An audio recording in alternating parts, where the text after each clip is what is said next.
Hello friends, आपका स्वागत है अनु डीएलएड क्लासेस में। आज हम बात करेंगे कि एग्ज़ाम हॉल में कॉपी कैसे लिखें और आपको कुछ ट्रिक्स बताएंगे जिसका यूज़ करके अपने कॉपी को बहुत अच्छे तरीके से आप लिख सकते हैं। तो आइए जानते हैं वो ट्रिक्स क्या है। क्योंकि बहुत सारे बच्चों का ये कंप्लेन रहता है कि उनकी कॉपी बहुत अच्छी लिखी गई होती है लेकिन फिर भी उनके मार्क्स बहुत कम आते हैं। इसके पीछे बहुत सारे रीज़न्स होते हैं जो आज हम उसके बारे में जानेंगे।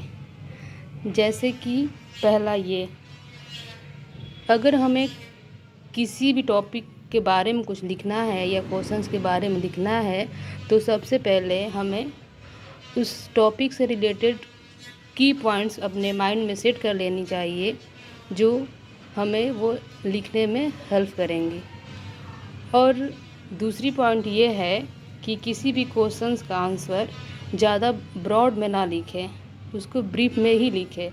क्योंकि जो क्वेश्चंस होते हैं वो बहुत कम मार्क्स के लिए होते हैं, 2, 3 या मैक्सिमम 1 इस टाइप में होते हैं। और तीसरा पॉइंट ये है कि जब भी किसी भी क्वेश्चंस का आंसर लिखें तो उस क्वेश्चन से रिलेटेड किसी ना किसी राइटर का कोटेशन अवश्य यूज़ करें। इससे क्या होता है, एग्ज़ामिनर जब भी कॉपी चेक करता है तो उनको ये चीज़ें बहुत अट्रैक्ट करती हैं और वो फुल मार्क्स देने का प्रयत्न करता है। जैसे कि एग्ज़ाम्पल के तौर पे है कि कोई भी कोटेशन ले सकते हैं, मैं सिर्फ बस बता रही हूँ, आप वही कोटेशन लीजिएगा जो उस टॉपिक से होगा। जैसे कि मैंने एक लिया है अरस्तु का। अरस्तु कहते हैं कि स्वस्थ शरीर में स्वस्थ मस्तिष्क का वास होता है।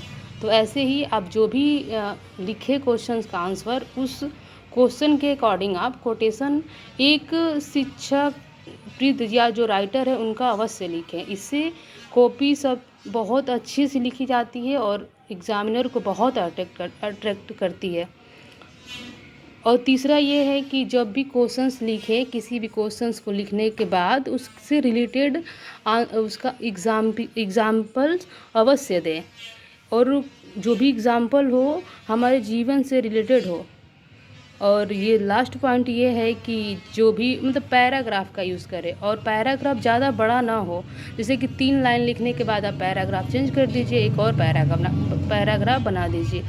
और याद रखिए, बहुत सारा पैराग्राफ का यूज़ नहीं करना है क्योंकि हमको मैक्सिमम 2 मार्क्स ही मिलने हैं। और अपने टॉपिक के अंदर या जो भी आंसर्स लिख रहे हैं तो उसमें आप हेडलाइन का भी यूज़ करिए। और हेडलाइन के अंतर्गत सब हेडलाइन का एक तो मुख्य हेडलाइन होगा और उसके अंतर्गत जो भी हेडलाइंस आते हैं छोटे छोटे उनको आप हाईलाइट करिए। इससे आपका जो कॉपी होगा बहुत इंटरेस्टिंग रहेगी और एग्ज़ामिनर जो भी होगा आपकी कॉपी को ओवरलुक करेगा और बहुत अच्छे से आपको उसका रिजल्ट भी मिलेगा। तो और मेरे चैनल को सब्सक्राइब करना ना भूलें और लाइक करना ना भूलें। Thank you.